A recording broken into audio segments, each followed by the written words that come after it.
preparação, né? Tá com o grupo, né? Tá treinando. Tendo um acompanhamento de nutricionista, né? Tá tendo um trabalho diário que tá exigindo muito dele na questão física, né? Porque ali são treinamentos puxados. Hoje nós temos um treinador português.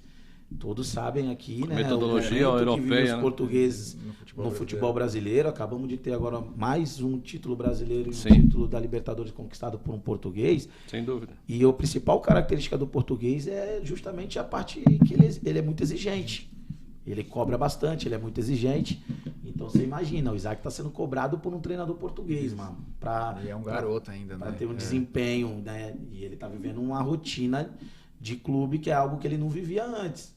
Então isso está sendo uma experiência das melhores para ele e para nós, porque ele está disposto a pagar o preço. Isso é o mais importante, assim, para a mentalidade, penso, né, para a mentalidade dele, pelo que os jogos que vocês vão enfrentar e do grupo, cara, porque vê que é um cara, é um garoto ainda, né, 15, 16 anos. O Isaac tem 19 anos. É um garoto ainda, né, que já estava praticamente ali com uma carreira desenhada para o outro lado.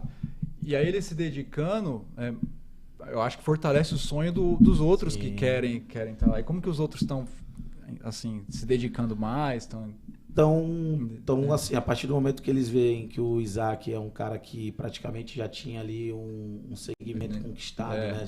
Tinha um sucesso naquele segmento do X1 e passa a ser resiliente e começa a se dedicar e pagar o preço para querer viver o sonho dele, né? Ele puxa a fila. Os outros jogadores, se ele faz isso, tá pagando esse preço, eu tenho que pagar também. E aí o cara acaba tendo um comprometimento até maior ainda, uma dedicação até maior, porque tá vendo que um cara que praticamente, vamos ser sérios, Isaac, se ele pudesse, se ele quisesse, ele viveria só do X1. Certo. Não precisaria estar pagando esse preço de viver a rotina do clube, vida né? de jogador, de atleta, principalmente de futebol, é muito difícil. Vai ser interessante assistir os jogos do São Bernardo e quando ele for enfrentar o Flamengo, né?